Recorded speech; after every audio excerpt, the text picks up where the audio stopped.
ahí de repente pecamos por ignorantes, pero dicen, pero bueno, a veces los bolivianos no nos queremos mucho, nos falta amor propio. Entonces decimos, bueno, sí, estamos presidiendo una organización, pero es una organización que no pinta, no tiene mayor importancia.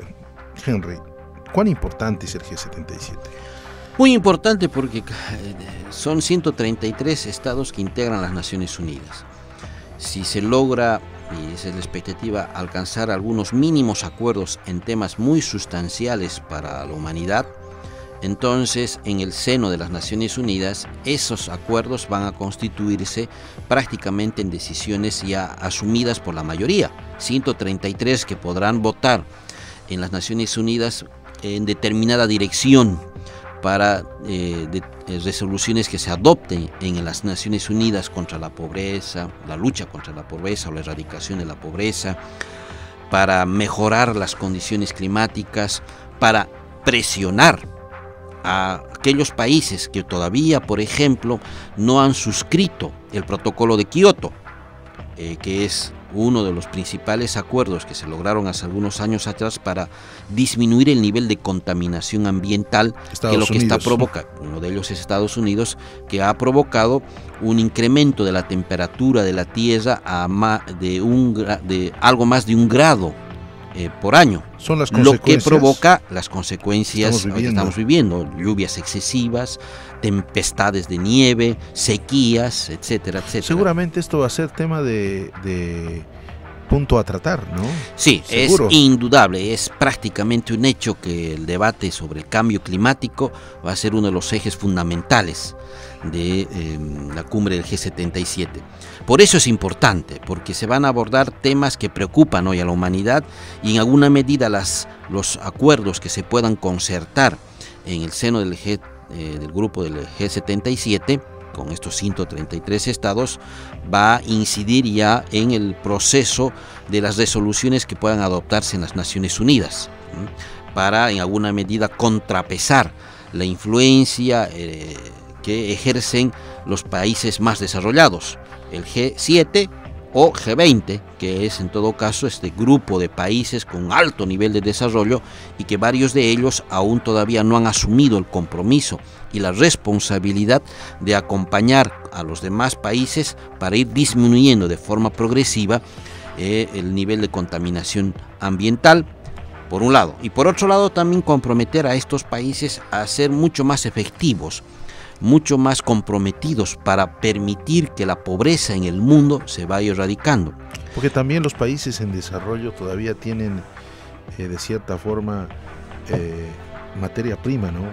Tienen bosques. Claro, ese es el otro tema, digamos, que se ha caracterizado. Los países en desarrollo han sido los países que han proporcionaban básicamente la materia prima. Da la casualidad que los países en desarrollo tienen recursos naturales disponibles, digamos, ¿no? En abundancia, sí.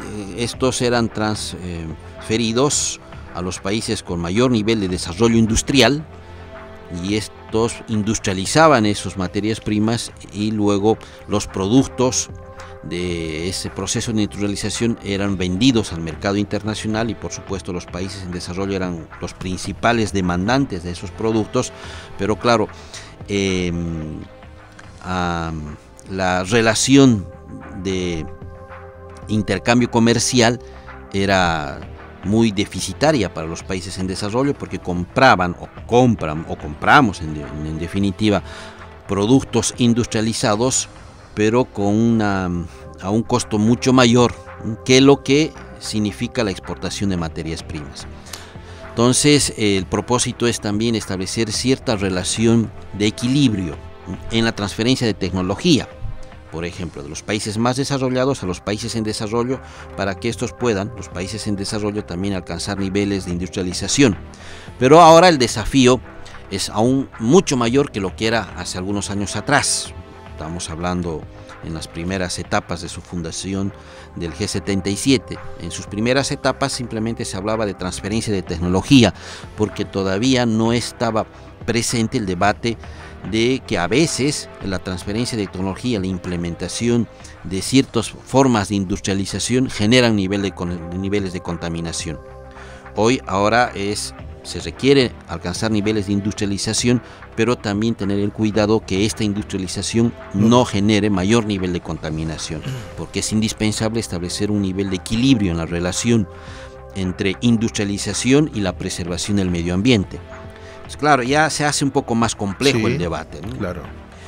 Y ahí, reitero, va a ser muy importante el aporte que puedan hacer los 133 países y que pueda estar expresado en esa declaración que surgirá después del 15 de junio, para ir trabajando en estos temas que son fundamentales. El otro tema que también seguramente va a ser comentado es cuál es el rol que deberá cumplir las Naciones Unidas. Al ser estos 133 estados miembros de las Naciones Unidas, al haber cambiado el mundo, recordemos, hicimos una breve historiación de lo que fue en los últimos 50 años, la Guerra Fría, el intento de construcción de un sistema unipolar por parte de Estados Unidos, la emergencia de los 5 países o 5 estados emergentes, los denominados BRIC, Brasil, Rusia, India, China y Sudáfrica, son los 5 estados emergentes, y por supuesto también la emergencia de los estados en desarrollo. Eso está generando una nueva configuración. Estamos en todo caso transitando hacia la posibilidad de que se concrete un orden multipolar. En ese escenario multipolar, ¿cuál va a ser el rol de las Naciones Unidas? Hay que redefinir el rol de las Naciones Unidas. Tiene que tener una posición el G77. Evidentemente, tiene que plantearse una posición para decir, bueno, esta va a ser lo que se pretende que sea el rol de las Naciones Unidas en este nuevo escenario, donde tiene que también seguir debatiéndose otros temas que son de interés de la comunidad internacional. ¿Algo más que quieras acotar referente al G77? El tiempo se nos va. Quiero preguntarte acerca del tema de Venezuela. Bueno, simplemente, aunque no sea simple, pero quizás es una importante oportunidad histórica. Se va a realizar esta cumbre celebrando los 50 años del G77, y si se logra hacer un trabajo muy responsable, si se logra articular algunos temas puntuales, muy probablemente entonces la declaración de Santa Cruz va a ser un gran referente, así como fue Marrakech, así como fue la Carta de Argel que dio origen al G77, podría también quedar en las páginas de la historia de las relaciones internacionales la declaración de Santa Cruz de Bolivia, para que marque el rumbo de las acciones que se tomarán en los próximos años en temas tan sensibles.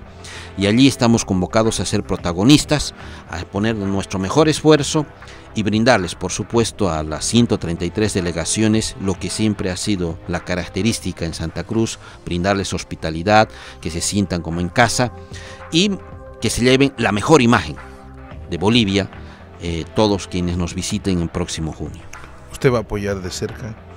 Sí, el gobierno y distintas instituciones se han comprometido en los distintos niveles, gobierno departamental, gobierno central, departamental, gobierno municipal y las instituciones académicas, los colegios de profesionales. Prácticamente acá es importante destacar, hay un compromiso, un manifiesto interés de todas las instituciones públicas y privadas de trabajar conjuntamente para que este evento sea el más exitoso de los que se han organizado en los últimos años y finalmente podamos después del 15 de junio todos sentir la satisfacción de que realizamos el aporte, aunque sea pequeño, para el logro de este éxito en términos internacionales. Y por supuesto los internacionalistas estamos prácticamente convocados para hacer nuestro aporte, porque estos son los escenarios donde en alguna medida podemos ejercer nuestra, diríamos, conocimiento sobre determinadas temáticas. Muy interesante. Algo para irnos, Henry. Venezuela la está pasando mal, ¿no?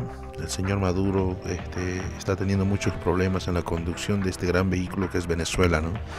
Sí, en las últimas horas lamentablemente hemos sido testigos de hechos de violencia a partir de manifestaciones de jóvenes estudiantes Evidentemente esto no es ninguna novedad, hay algunos intereses de parte de algunos sectores de generar este clima enrarecido. ¿Está dirigido esto? ¿Es dirigido? Sí, desde que falleció Hugo Chávez el pasado 5 de marzo del 2013, se ha advertido probablemente una, digamos, evidente intención de debilitar al gobierno de Maduro, porque en alguna medida el gobierno de la República Bolivariana de Venezuela y la revolución bolivariana que había iniciado en su momento en 1999 Hugo Chávez constituía un problema para ciertos sectores, ciertos intereses muy grandes que se manejan en América Latina. Desaparecido el principal líder de esa revolución, Nicolás Maduro, quien luego asumió la continuación de este proceso, constituía, digamos, probablemente un adversario al que podría derrotarse. Se intentó derrotarlo en las elecciones que se llevaron a cabo y en el que salió victorioso con un margen muy pequeño, y que hizo evidente la fractura, la polarización en extremo que hay en el país, y hay sectores muy radicales que están alentando aún más ese nivel de polarización y que desencadena estos hechos de violencia. Ahora, atribuirle, creo, al gobierno venezolano la responsabilidad de los hechos de violencia es exagerado y hasta poco racional, porque a ningún gobierno, y peor aún al de Nicolás Maduro, le conviene que haya un muerto, mucho menos heridos, claro, porque lo más probable es que la responsabilidad se la van a atribuir al gobierno.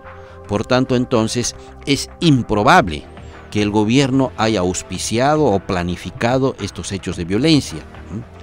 ¿Quién entonces ha auspiciado? ¿Quién ha estimulado estos hechos de violencia? Son los sectores que quieren derrotar a este gobierno y, por supuesto, han alentado a ciertos sectores extremadamente radicales para provocar estas circunstancias. ¿Es cuestionable la eficiencia del señor Maduro como presidente? Bueno, hay sectores que ¿sí?, sin duda son muy críticos respecto a la gestión, pero ha pasado tan solo ni un año todavía. Claro. Recién se va a recordar el primer año del fallecimiento. Estamos precipitando de repente, ¿no? Sí, hay en todo caso un juicio de valor que no se sustenta en evaluar de forma, diríamos, apropiada. Pero también hay el dicho, para una muestra un botón, ¿no? También. Indudablemente hay crisis por la que está atravesando Venezuela, probablemente algunos errores en la implementación de algunas políticas económicas particular, pero bajo ninguna circunstancia, cualesquiera sea el propósito o el afán ideológico, puede admitirse y justificarse los hechos de violencia, y quienes han sido auspiciadores o han en alguna medida alimentado que se desencadenen estos hechos de violencia deberán ser sancionados, porque lamentablemente han sido vidas las que se han perdido en Venezuela, y eso empaña no solamente a Venezuela, sino empaña a América Latina.